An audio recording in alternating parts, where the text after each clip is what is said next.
नमस्कार मंडळी मी गणेश ठाकरे रोकठोक या चॅनलवरती आपलं सहर्ष स्वागत आहे.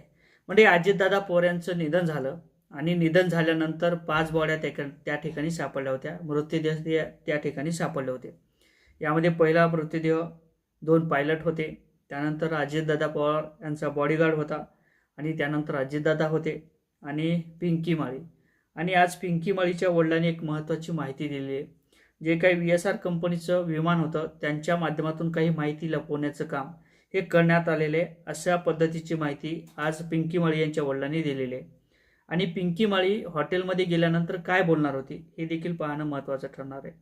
आणि अजितदादा पवार यांचं निधन झाल्यानंतर जे काही रोहित पवार काल माहिती देत होते त्या माहितीशी आम्ही सहमत हो, अशा पद्धतीची माहिती आज पिंकी माळी यांच्या वडिलांनी दिलेली आहे. नेमकं अजितदादा पवार यांचा विमानाचा जो काही अपघात असेल किंवा घातपात असेल तो झालेला आहे, अशी सुद्धा पाल त्यांच्या मनात चुकचुकलेली आहे. त्यानंतर पिंकी माळी यांच्या वडिलांचं नेमकं काय म्हणणं आहे आणि जे काही विमान असलेलं ते का बदलण्यात आले होते, त्या ठिकाणी सकाळच्या टायमाला कुठे ट्रॉफिक असते का, आणि पिंकी माळी हॉटेलमध्ये गेल्यानंतर त्यांच्या वडिलाला काय सांगणार होती, याचाच खुलासा घेणारा हा व्हिडिओ असणार आहे. या व्हिडिओवर नवीन असाल तर, या चॅनलवर नवीन असाल तर चॅनलला सबस्क्राईब करा. म्हणजे ज्या अर्थी अजितदादा पवार यांचं निधन झालं आणि नंतर चर्चा सुरू झाल्या की अजितदादा पवार यांचा त्या ठिकाणी घातपात आहे, कोणत्याही प्रकारचा अपघात नाही, तो घातपाताच्या अशा पद्धतीची काल माहिती रोहित पवार यांच्या माध्यमातून देण्यात आली होती.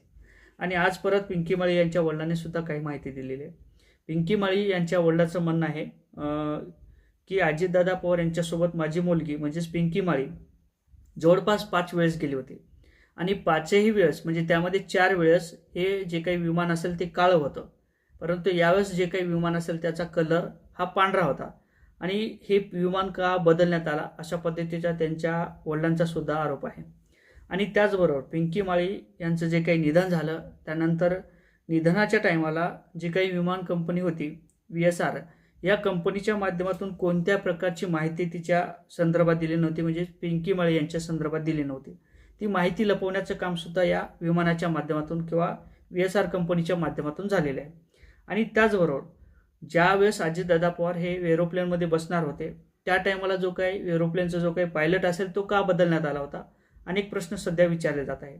सकाळच्या टायमाला कुठं ट्रॉफिक असते का, आणि जर ट्रॉफिक असेल तर हे 2 पायलट कशा पद्धतीने आले, त्या ठिकाणी काही मुक्कामी वगैरे होते का, असा जो काही प्रश्न असेल त्यांनी सुद्धा विचारलेला आहे. माझी मुलगी ही सकाळच्या टायमाला त्या ठिकाणी गेली होती, मग सकाळच्या टायमाला जर माझ्या मुलीसाठी ट्रॉफिक नसते तर मग या जे काही एरोप्लेनचे पहिले पायलट होते त्यांच्यासाठी ट्रॉफिक कुठून आली होती, असा सुद्धा त्यांच्या माध्यमातून प्रश्न विचारलेला आहे.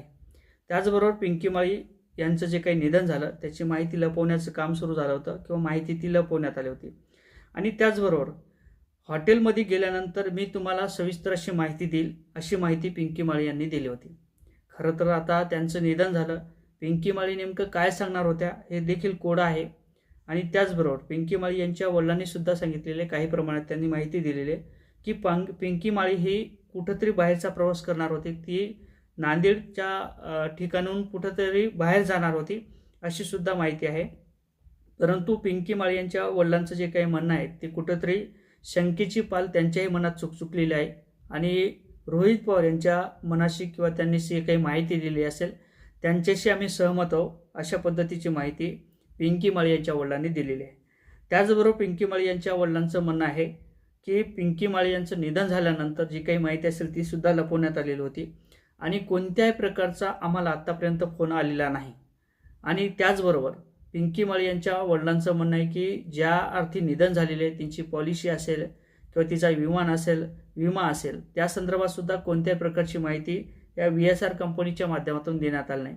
मग नेमकं काय चाललं, अनेकाच्या मनात पडलेले प्रश्न असतील. अजितदादा पवार यांचं निधन झालं, अपघात झाला, घातपात झाला, या अनेकाच्या मनातली प्रश्न आहेत. परंतु ब्लॅक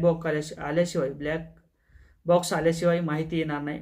आणि त्याचा कालावधी हा 2 महिन्याचा किंवा अधिक 12 महिनेसुद्धा लागतात, अशा पद्धतीची माहितीसुद्धा काही मीडियाच्या माध्यमातून आणि VSR कंपनीच्या माध्यमातून देण्यात आलेले आहे. या संदर्भात नेमकं तुम्हाला काय वाटते कमेंट करायला विसरू नका. व्हिडिओ आवडला तर लाईक आणि शेअर करायला सुद्धा विसरू नका. जय शिवराय.